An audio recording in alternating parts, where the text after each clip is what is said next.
Hey there! Stay logged on to your number one award-winning online radio station. Africa Online Radio, the radio for the society.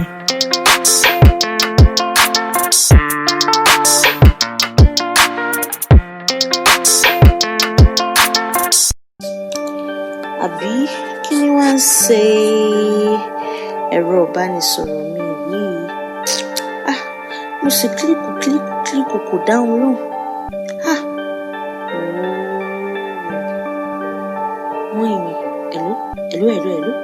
Mọ́ìmí, sẹ́yìn nu, mo ti wà lórí rédíò, ó yẹ tune in kẹ́gbọ́n mọ́ yín. Yay! Let me know which of your emotions are stirred up. Is it joy, anticipation, or confusion at the end of the show? This is AFAC Online Radio, the radio for the society. Welcome to Trends with Mirrors Inc. evening show with your funny, eccentric host, M to the E to the R to the A to the L, the S, I, and K. And guess what, guys? It is Sunday, the 21st of June, and yay, it is the first episode of the show. Stay tuned, or better still, minimize your screen tab, but do not touch that dial, for we'll be right back after the short break. Hey there! Stay logged on to your number one award-winning online radio station. Africa Online Radio, the radio for the society.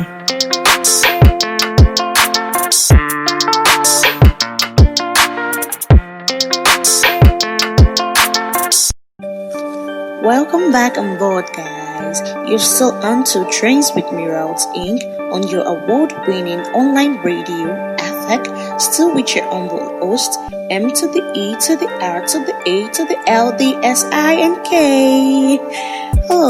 So on the first episode of this show, I'll be talking to you about the health of the female's vagina. Ladies, you know that smell, like that itching, like, you know now, that fishy, the itching, and I got you covered like an umbrella. So if those bubbles should ask you what I mean, please, auntie, resist the urge to shalai. Before that, I'll be giving you a fast fact about the female's vagina. Number one fast fact about the female's vagina is vaginas have natural odor, and each woman vagina odor is different. Number two fact is you don't need perfumes or fragrance to improve the smell of your vagina's odor. Number three fact is if the unusual odor worsens, just consult your doctor and do not panic. And yeah, guys, we'll be going on another short break. Stay tuned. Do not touch the dial. We'll be right back. Everybody move your body now. Get up on the blue day. Everybody move your body now. Tomorrow is a good day. Everybody move your body now. Forget about the blue day. Everybody move your body now. Tomorrow is a good day. Welcome back, guys. I hope you're moving your body as we're diving into today's topic. I'll be telling you about the types of vaginal discharge females have. Types of vaginal discharge females have. I know here most females don't really know about this, so I really like to talk about this. So, looking at the first type of discharge a female has, we have the white type of vaginal discharge. You see the white type of vaginal discharge, it is a bit of white discharge, especially at the beginning or end of your menstrual cycle, which is actually normal. However, if the discharge is accompanied with itching and it has a thick cottage cheese-like consistency or appearance, it is normal and needs treatment. It may be a sign of a yeast infection, but that doesn't mean it is a yeast infection, just a sign. So just, get yourself checked up. And The second type of vaginal discharge ladies experience is clear and watery type.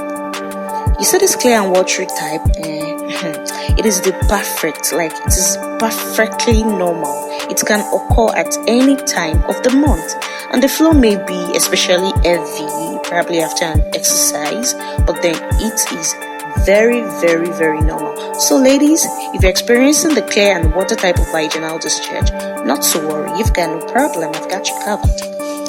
So the third type of vaginal discharge females experience is the yellow or green type. You see this yellow or green type, when it is thick or chunky, or probably it is accompanied by an unpleasant smell, it isn't normal. Like it isn't normal. It may actually be a sign of infection, which is trichomoniasis, and it is commonly spread through sexual intercourse. Sisters, take note. And the last but not the least, and the most important type of vaginal discharge female experience is the brown or bloody one.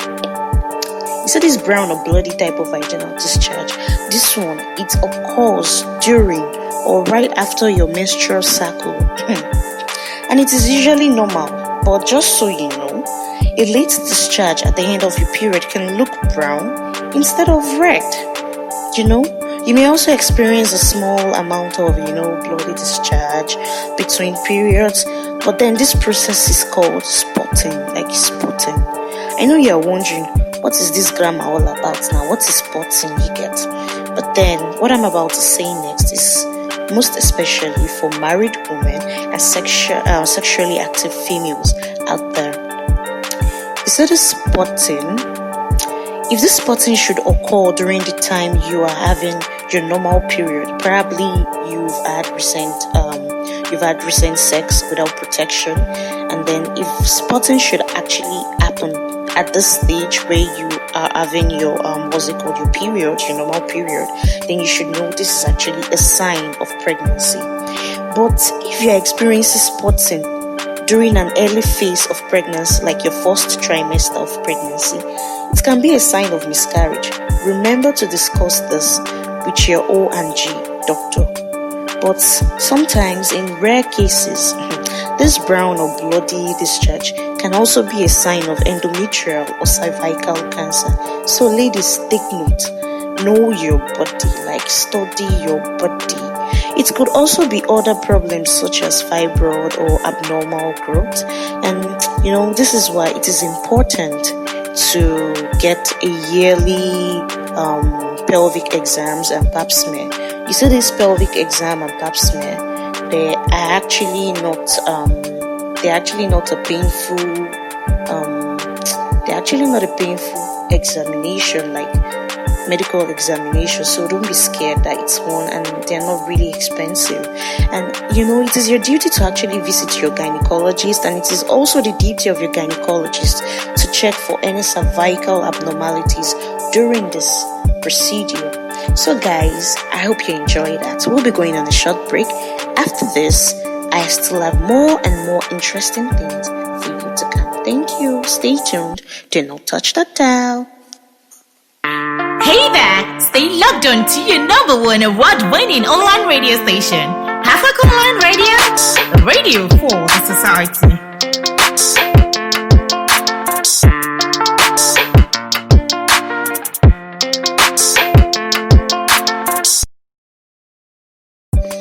Welcome back, guys. It's to your award-winning radio, tingling your ears with Trains with Emerlds Inc., with your humble and beautiful host, M to the E to the R to the A to the L D S I N K. And don't mind a funny joke. I hope you really enjoyed it. So moving on today's topic, we'll be talking about the vaginal pH level.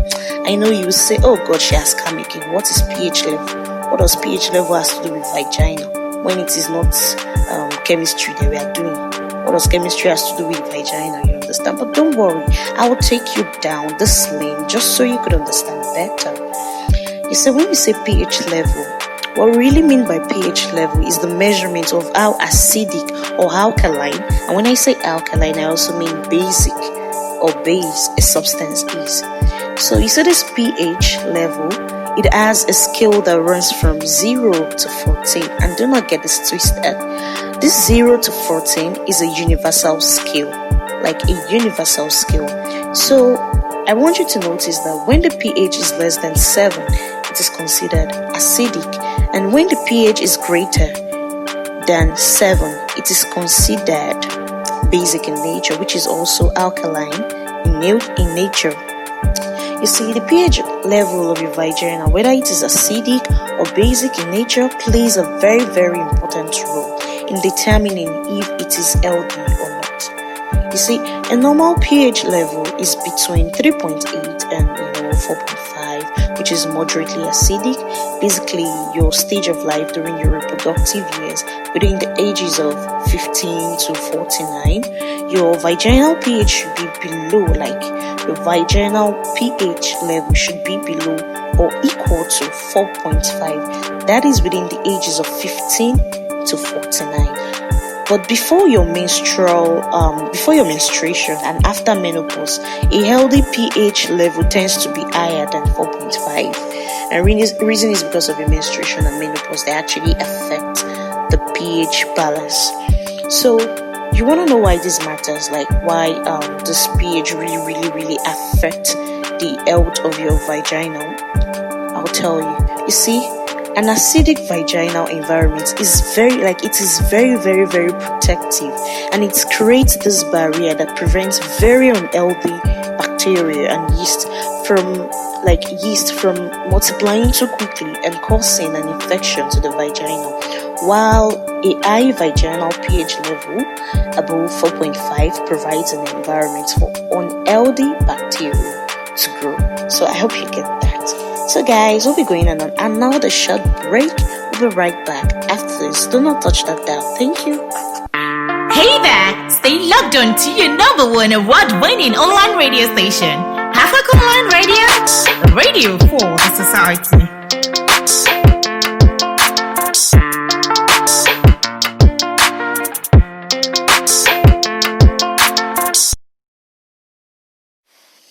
Welcome back, guys. It's still your award-winning radio, AFAC, with your host, M to the E to the R to the A to the L D S I and K.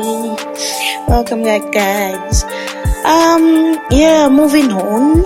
I know you would be wondering, okay, with all these problems and all these facts that I've stated out, is there actually nothing we can do to maintain this and actually prevent all this thing from happening?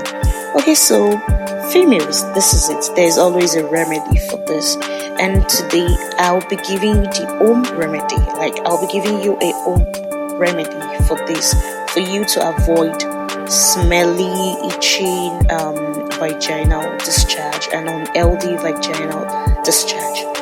So I'll be giving you home remedies for free, trust me now, just for free, just like that. So the number one remedy is you staying hydrated. Yes, staying hydrated. Are you surprised? Like water, just water. Like there's lots water can do, so you're surprised. You see, staying hydrated doesn't really mean you drinking plenty of water that is good for your skin. You see that water which is good for your skin, it is also good for your vagina, just so you know. So sister, please take a lot of water. And remedy number 2 is you cutting out tight clothes. Yes, I mean cut out that tight clothes, that tight jean. And you see, there's something that I've noticed. I don't know if it's just me or with all girls, but girls that I've actually stayed with, we have this problem. It is us that will put on a pants. It is us that will put on a tight, and it's this same us that will now put on one big skirt or one big trouser, like 3 different things underneath. Let the thing breathe now, let it breathe, even a breathing air. You see, the vagina doesn't it loves to breathe. Do not suffocate it. Let it breathe. Let it get plenty of oxygen, because it is very, very vital. It can actually help your vagina's overall health. Let your vagina get enough oxygen, because it helps a lot. Like it goes a long way. And so moving on to the next remedy, we have wearing of cotton panties. Yes, wearing of cotton panties.